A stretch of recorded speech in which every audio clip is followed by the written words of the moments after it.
Un tema interesante cuando el apóstol Pablo habla a Timoteo. Timoteo fue su hijo espiritual.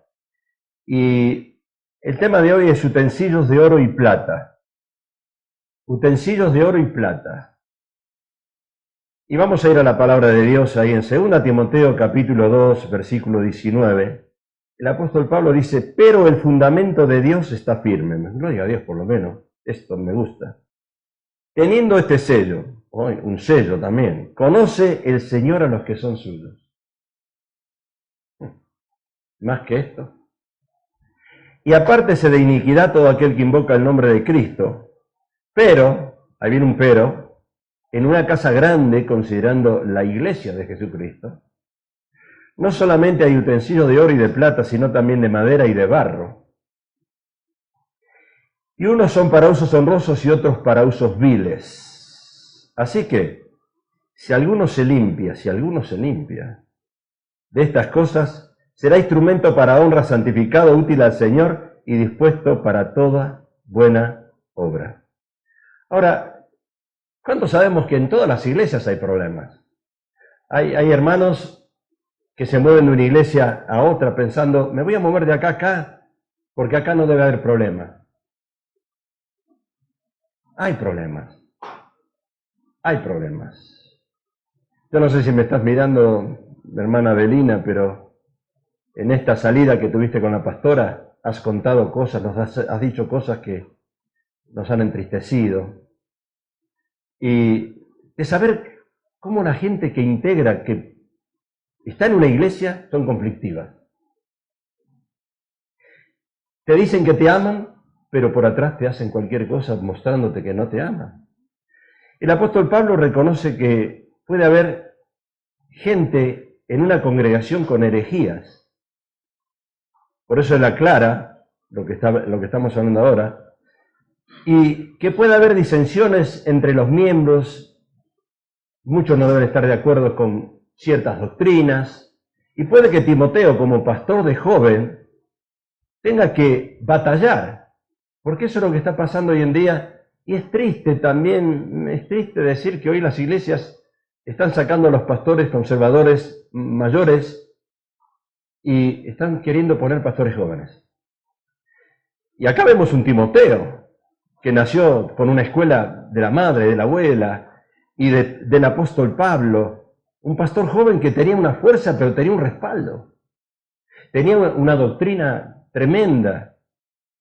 Entonces Timoteo tenía que batallar contra esas herejías que salían en ese momento en las iglesias. Pero algo que le dice Pablo a Timoteo, le dice, recuerda Timoteo, el fundamento de Dios está firme, nadie lo cambia, la base. Nadie puede agregar ni quitar, esta es la base. Y después dice, teniendo este sello.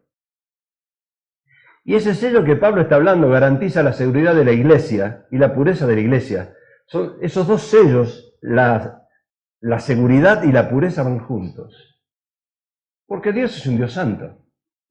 Por más que tengamos influencias externas de un liberalismo que está surgiendo ahora, Dios es un Dios santo. Y el apóstol Pablo hace alusión a la casa de Dios. Dice, en una casa grande, es figurativo, no solamente hay utensilios de oro y de plata, sino también de madera y de oro, de madera y de barro. Y después dice, lo aclara, unos son para usos honrosos y otros para usos, son para usos, uno para honra de Dios y uno para deshonra, en la iglesia. Ahora, ¿cómo sabemos nosotros? ¿Cómo sabemos que a veces un pastor quiere ayudar a la gente que salga del pecado y le acepta a veces tantas cosas, acepta uno, teniendo esa paciencia y esperando que Dios les hable a algunos y los cambie? Y a veces no ocurre eso. Y entonces el apóstol Pablo viene acá y dice, en esta escalera, barro, madera, plata y oro.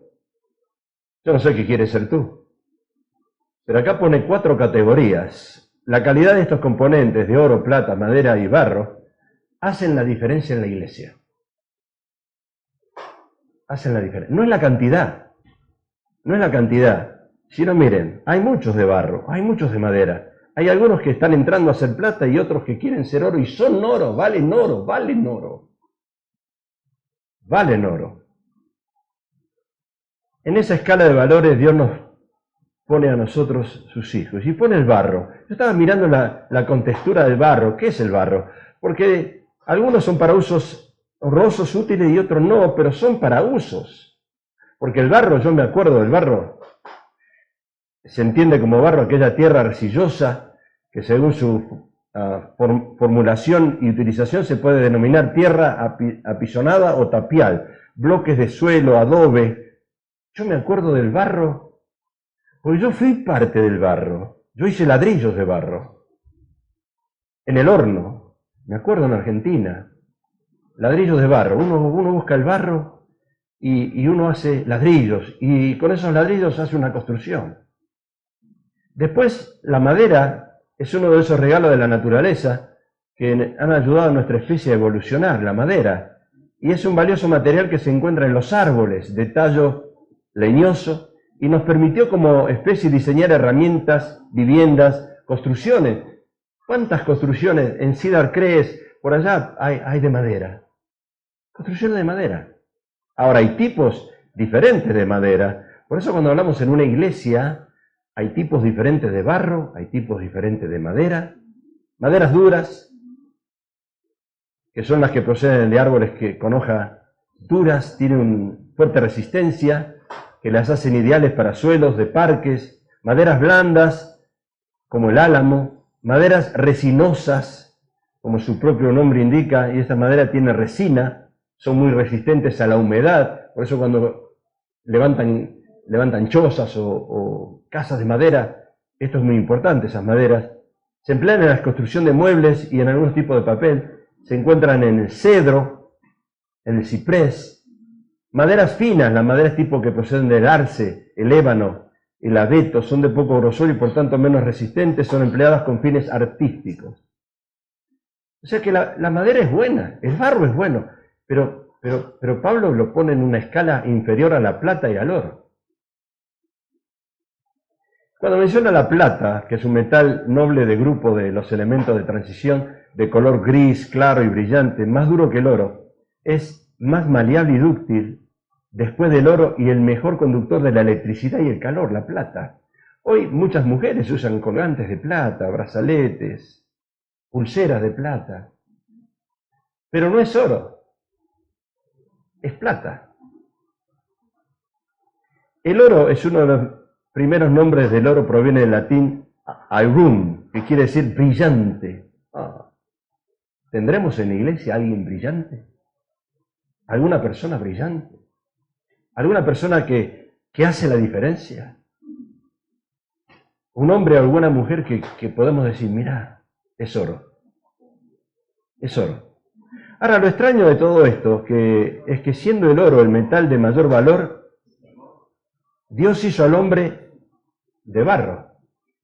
Ahora, ¿por qué Dios no hizo al hombre de oro, si era de un metal precioso? Lo podía haber hecho, pero lo hizo de barro. En Génesis lo vemos, 2:7. Entonces Jehová Dios formó al hombre del polvo y de la tierra y sopló en su nariz aliento de vida y fue el hombre un ser viviente. Del barro. Pero del barro Dios lo hizo a Adán con la perspectiva de que Adán creciera y del barro fuera madera y de madera fuese plata y de plata fuese oro. Pero Adán la regó cuando encontró a Eva.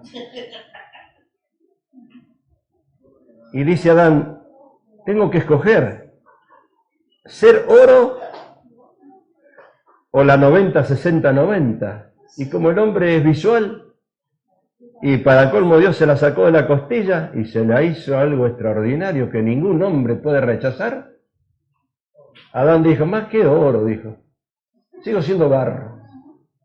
Y se quedó ahí, en el pecado. Se quedó en el pecado. Y somos de barro y no de piedra. ¿Y saben por qué somos de barro y no de piedra? Porque fuimos creados para hacer el amor y no la guerra. Somos seres que queremos amar. Dios nos hizo con seres con un corazón diferente, para amar, no para ir a la guerra. Agustín de Hipona dice, Dios da forma a nuestras vidas con amor. Qué lindo, a mí me gusta eso. Él nos da forma, en el barro que hizo puso amor en nosotros, que nos amemos unos a otros. Dios es amor. Y miren dónde estamos ahora, en guerra, pleitos, contiendas.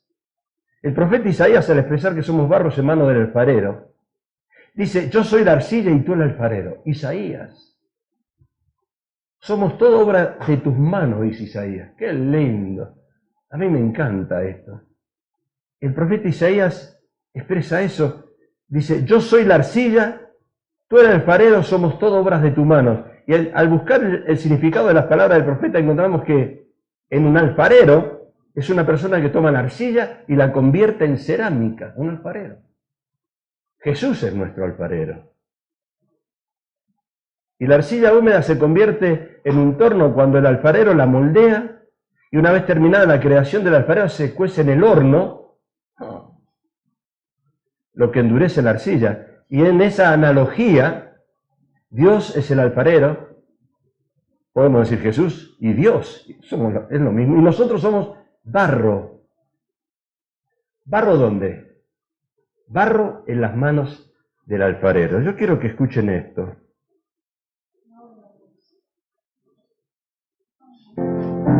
Yo quiero ser, Senhor amado, como un vaso en las manos del alfarero.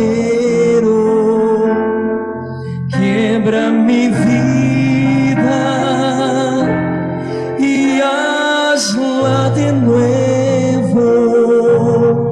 Yo quiero ser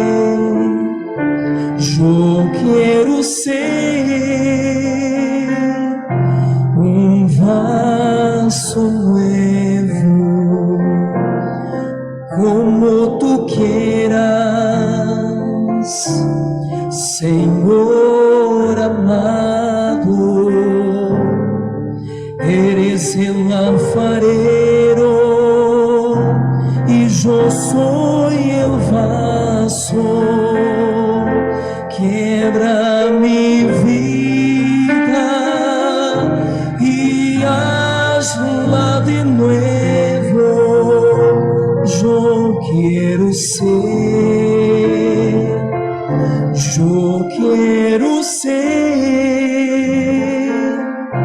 un vaso nuevo.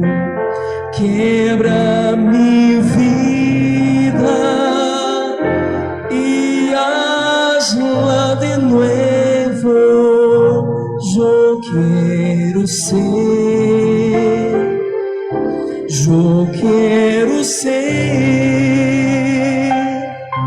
un vaso nuevo, como tú quieras, Senhor amado.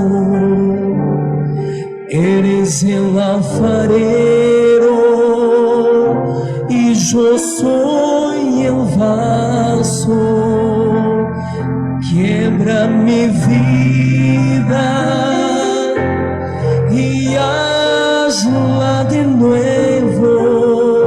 Yo quiero ser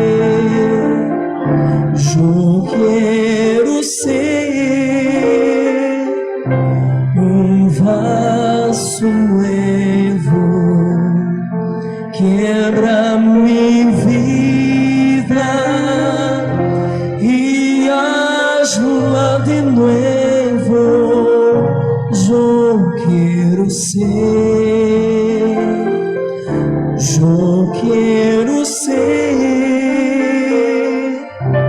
un vaso nuevo.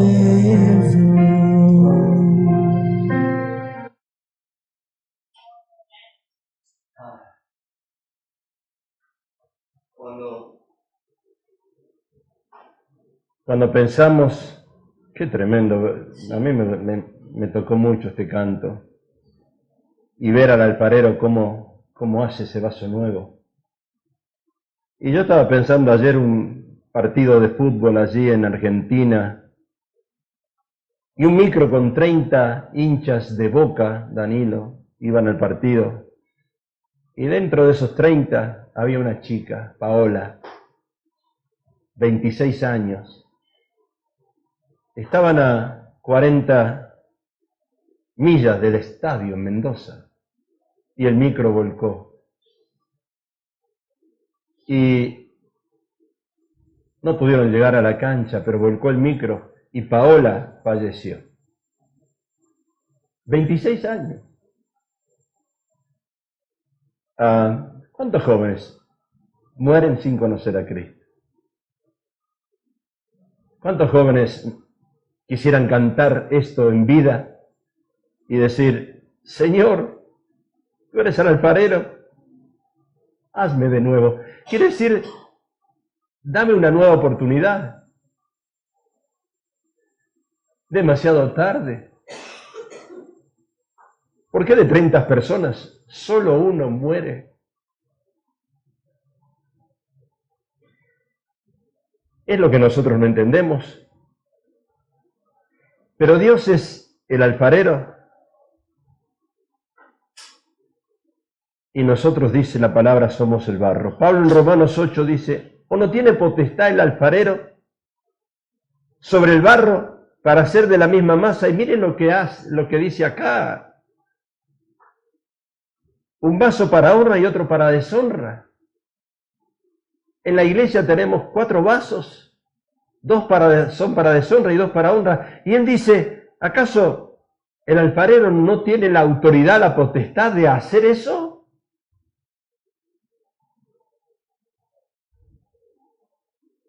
Y lo extraño de esto, que podríamos decir, el alfarero puede hacer un vaso de cualquier manera que él quiera. Él es el alfarero y nosotros somos masa. ¿Y cómo puede ser que Dios haga vasos de honra y vasos de deshonra? Y el apóstol Pablo lo aclara más adelante en Romanos 9:22. Y esto es importante entender porque no hay que quedarse solo en el contexto cuando leemos ahí Romanos, quedarnos en Romanos 9:21. Seguimos leyendo Romanos 9:22. Y ahí aclara el apóstol Pablo y dice, ¿y qué? Si Dios queriendo mostrar su ira, como Dios se enoja. ¿Está enojado Dios? Claro que está enojado. Y hacer notorio su poder, soportó con mucha paciencia, escuche lo que estoy diciendo yo, los vasos de ira preparados para destrucción. Y para hacer notoria la riqueza de su gloria, las mostró con los vasos de misericordia, que él preparó de antemano para gloria, a los cuales también ha llamado, esto es, a nosotros, no solo a los judíos, sino también a los gentiles. La pregunta es, ¿quiénes son los vasos de honra y de deshonra? ¿Serán los judíos los vasos de deshonra? ¿Nosotros seremos los vasos de deshonra? En vista que hay vasos de deshonra, hay una necesidad divina de que deberían demostrar el poder Dios de su ira, porque si Él forma esos vasos, Él tendría que destruirlos, pero sin embargo, Dios muestra misericordia con esos vasos. Ay, Señor, yo no entiendo. Aquellos que eligen la deshonra, dice Pablo, van a ser destruidos, porque si siguen ese camino, van a ser destruidos. Como esta joven que murió. Se iba a divertir. ¿Cuántos jóvenes se quieren divertir hoy y no saben que el mañana no es de ellos? O sea que en la vida cristiana uno inicia siendo barro. Cuando uno acepta a Jesús, uno es barro. Pablo lo dice en Timoteo, 2 Timoteo 19, el fundamento de Dios está firme, teniendo este sello, conoce, Señor, a los que son suyos, y apártese de iniquidad todo aquel que invoca el nombre de Cristo. O sea, como barro para escalar y llegar a ser oro, Pablo dice, hay una condición. Todo en la vida cristiana, Dios te pone una condición.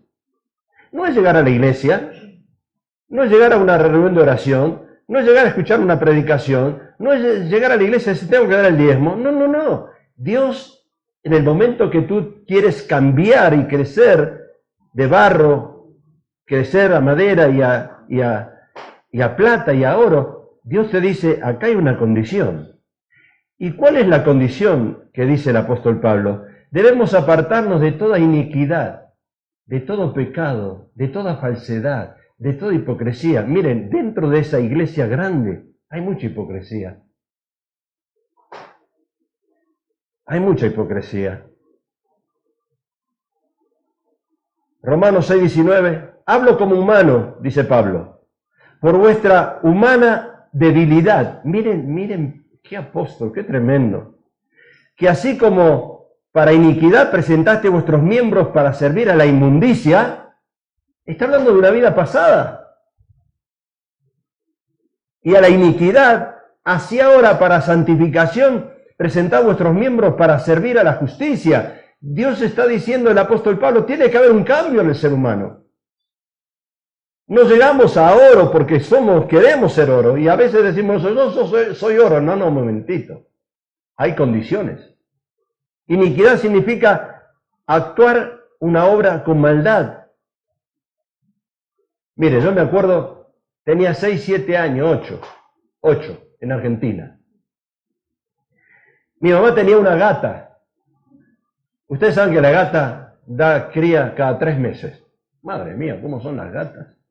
Si nuestras esposas dieran cada 3 meses, naciese un bebé, tendríamos 58 hijos, 150. Me acuerdo, la gata esa era una gata fértil. Cada 3 meses mi mamá, yo tenía 5, 6, 7 años, qué sé yo, un niño. Y a ella le gustaban los gatos. Y tomaba mi mamá un balde, lo llenaba de agua. Y vieron que los gatos nacen 5, 6, 7, 8, la pobre gatita, después queda toda desinflada, pero bueno. Y mi mamá agarraba los gatitos, los ponía en el balde con agua y le ponía una sábana encima, una toalla pesada, y se morían los gatos. Y mi mamá me decía, yo era niño, a los otros 3 meses nacieron otros 8. Y yo decía, qué cruel que es mi mamá, matar los gatos. Entonces yo me agarraba los gatitos y me iba a una cuadra, había un paredón. ¿Y saben lo que hacía yo con los gatitos? Miren lo que Dios trata con nosotros. La iniquidad, la maldad. Yo agarraba los gatitos uno por uno y en la pared. ¡Pah! El otro. ¡Pah! Porque no me gustaba que los matara ahogándolos, pero yo mire cómo los asesinaba. Era un niño. Porque la maldad está en nosotros, en la naturaleza. De pequeños somos malos. Dígale al que está al lado, tú eres peor que yo, dile. Y a ustedes no se salvan, ¿verdad? Mira al que está al lado y diga, tú eres peor. Somos malos. ¿Hacemos cosas malas o no? Pero después llegamos a la iglesia, pastor, quiero cantar. Pastor, ¿no me deja predicar? Y muchos siguen matando gatitos. Ahora, esto se llama iniquidad, maldad. Ahora, si usted quiere llegar, si usted quiere llegar a ser oro, debemos salir de esta maldad. ¿O queremos seguir matando gatitos?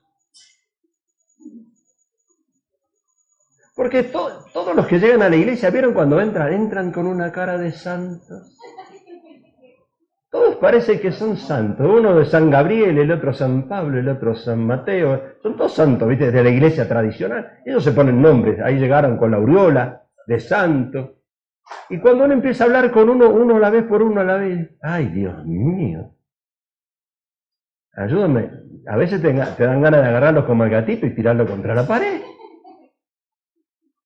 Entonces Mateo 23, 27 dice, ¡ay de vosotros escribas y fariseos hipócritas!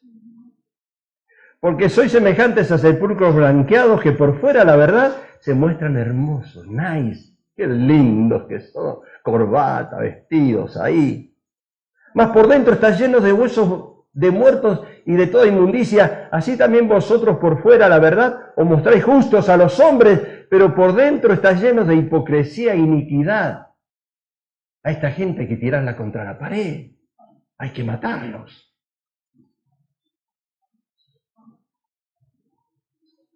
La pregunta es, ¿tú saliste de la iniquidad? ¿Salimos de esa mente de hacer maldad? Porque nos gusta hacer maldades. Nos gusta, está en nuestra naturaleza. A veces en broma, hacemos broma, pero hacemos cosas, chistes, a veces maldades, ¿verdad? Como, me acuerdo que tiempo atrás, una vez tomé una tarántula de juguete y se la puse entre una sábana y otra a la pastora, y cuando la pastora levanta la sábana había una tarántula de mentira, era de plástico, pero cuando usted ve una tarántula se... Pero nos gusta hacer esa maldad, ¿verdad?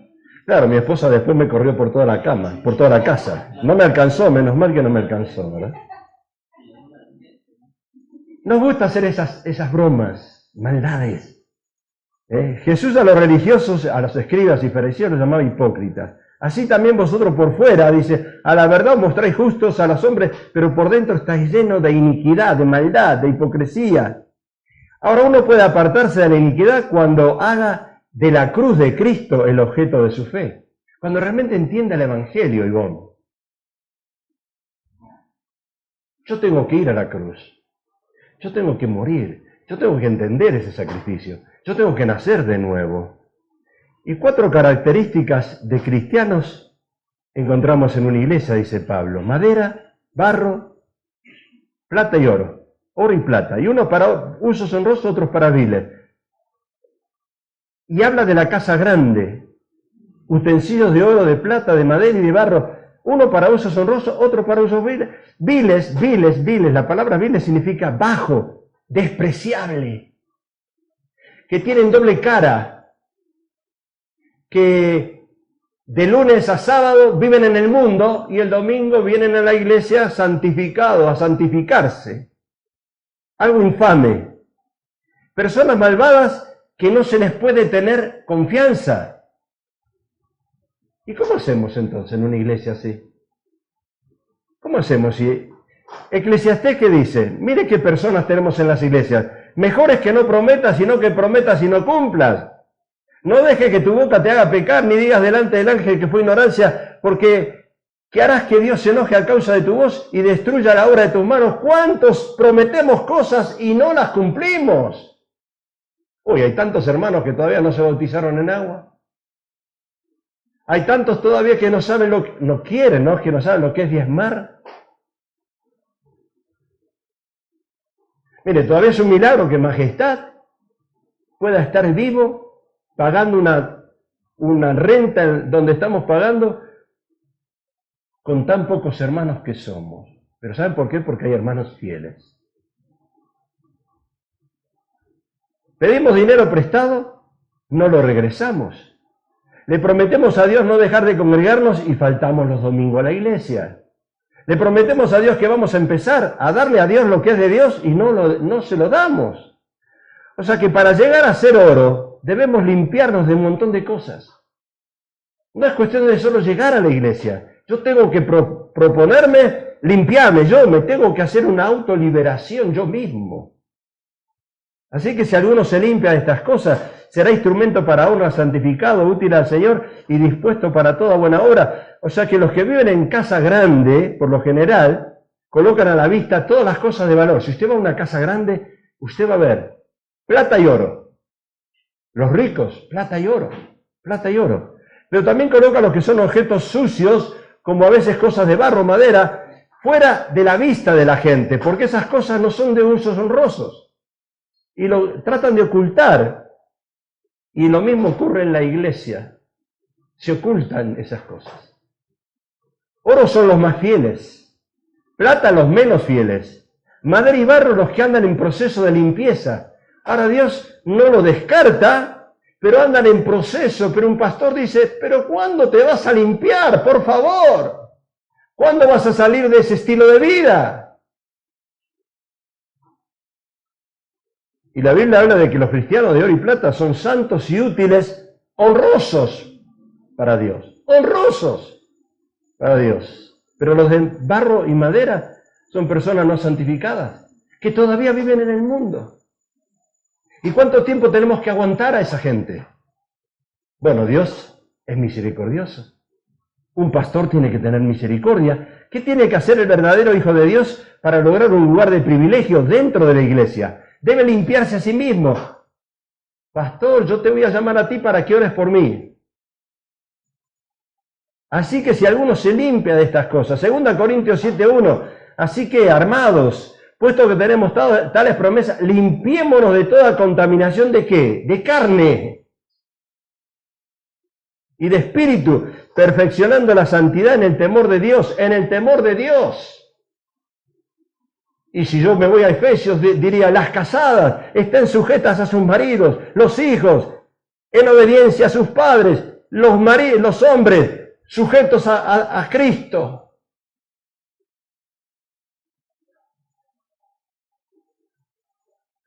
¿A cuántos de nosotros nos gustaría que alguien nos bañe? ¿No nos gustaría que alguien nos bañe? Sí. La primera cosa que hace un matrimonio cuando se casa y va a la luna de miel, van juntos a bañarse. Qué lindo cuando la esposa te rasca la espalda.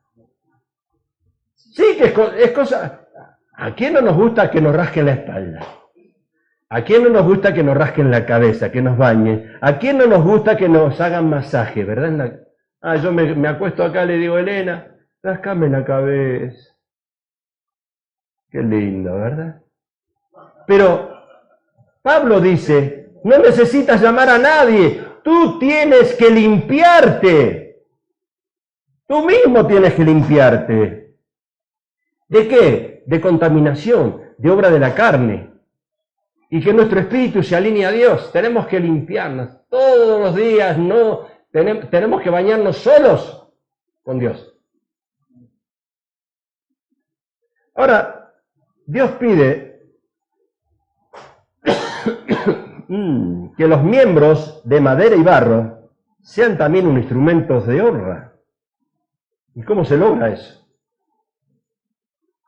Así que si alguno se limpia de estas cosas, será instrumento para honra, santificado, útil al Señor y dispuesto para toda buena obra. O sea que el cristiano de barro y madera pueden llegar a ser de plata y oro. ¡Pueden llegar! ¿Pero cuándo? Instrumento para honra, dice que va a vivir en santidad, será útil para el Señor y va a estar listo para servirle. Ya no tiene excusas. Ya no hay excusas. El cristiano que es oro, ya no hay excusa. Ya no hay excusa. Gracias por el agua. El alma, ¿qué es lo que necesita ser restaurada? El alma, dice Salmos, confortará mi alma, me guiará por senda de justicia, por amor de su nombre. Hay heridas en la iglesia.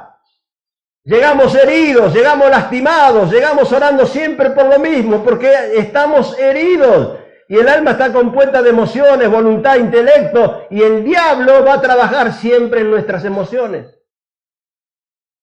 Y tenemos que buscar cómo limpiarnos, ¿de qué? Del rechazo, del abandono, de la violencia, de abusos sexuales y físicos, soledad, amargura, lascivia, enojo, temor, pornografía. Tenemos que limpiarnos de eso, pero no queremos.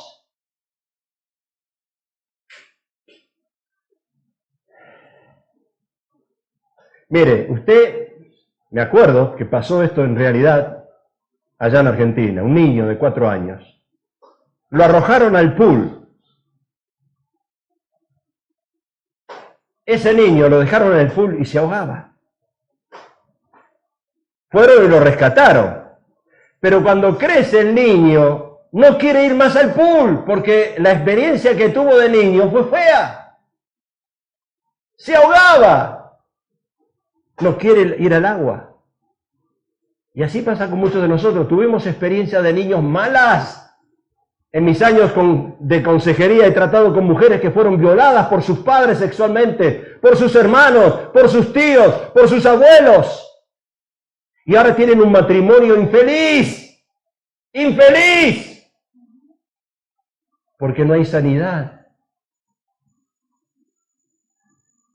El anzuelo del enemigo va a trabajar en nosotros en el temor. Por eso muchas mujeres cuando son violadas aquí en Los Ángeles no quieren hablar, tienen temor, no quieren denunciar a nadie, tienen temor y viven con temor. Y Dios no nos dio espíritu de temor, de cobardía, sino de amor, de poder y de dominio propio, dice la palabra. Pero vivimos atemorizados porque tuvimos una mala experiencia de niños.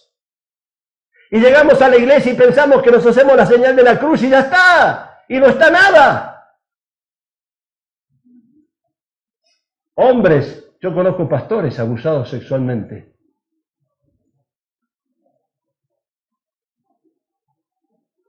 El alma tiene que ser limpia, reedificada de nuevo. Así que si alguno se limpia de estas cosas, será instrumento para honra. Hay que limpiarse. Tenemos que tener sanidad. No podemos vivir en el pasado.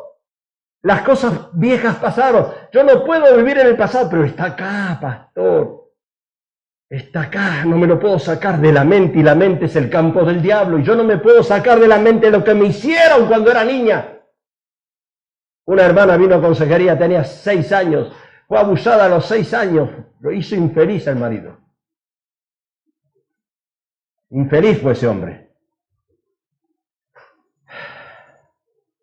Pero quiero terminar con algo lindo. Dios conoce a los suyos. El fundamento de Dios, dice, está firme. Conoce el Señor a los que son suyos. ¿A los que son de oro? ¡Claro! Claro que los conoce Dios. Pero Dios está preocupado por los que son de barro y de madera. Muy preocupado. Los ángeles, estamos preocupados por lo que está pasando en Los Ángeles. La gente se está escapando de Los Ángeles. Se cree que escapando de Los Ángeles, yéndose a Texas, a New Mexico, a cualquier otro lado, van a ser más felices. Mentira del diablo. El mundo es el mundo. Y el pecado está en todos lados. Así se quería escapar Adán. Y Dios le dice, Adán, te estás escondiendo. ¿A dónde quieres ir?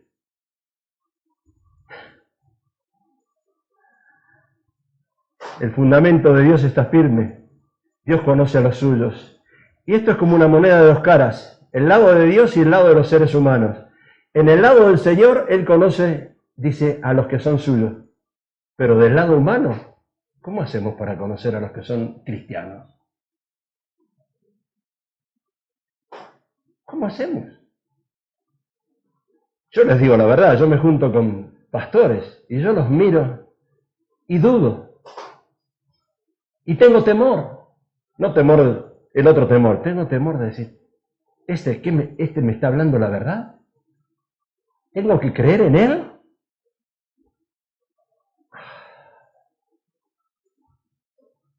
Dios conocía a los que eran suyos y los que no lo eran. Pero así todo, Dios, esto creo que va a ser el mensaje del domingo, Dios escoge a Judas. Y le dice, Judas, vení, vamos, tú eres mi discípulo. Era un discípulo, era uno de los 12. Lo escogió el Señor. En ese momento esos 12 eran oro. ¿Pero qué hizo Judas? Esto.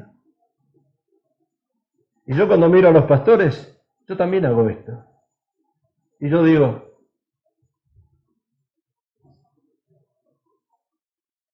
mire, yo no sé, Dios tiene que trabajar mucho conmigo para a veces no abrir mucho la boca porque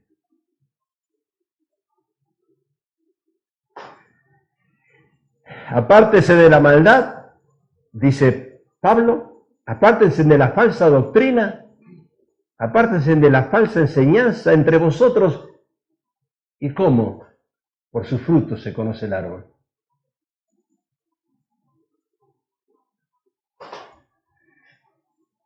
No es fácil, hermanos, estar acá parado. No es fácil.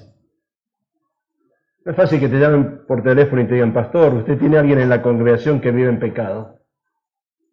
No es fácil. No es fácil. Cierre sus ojos. Cierre sus ojos. Ese canto del alfarero, qué tremendo.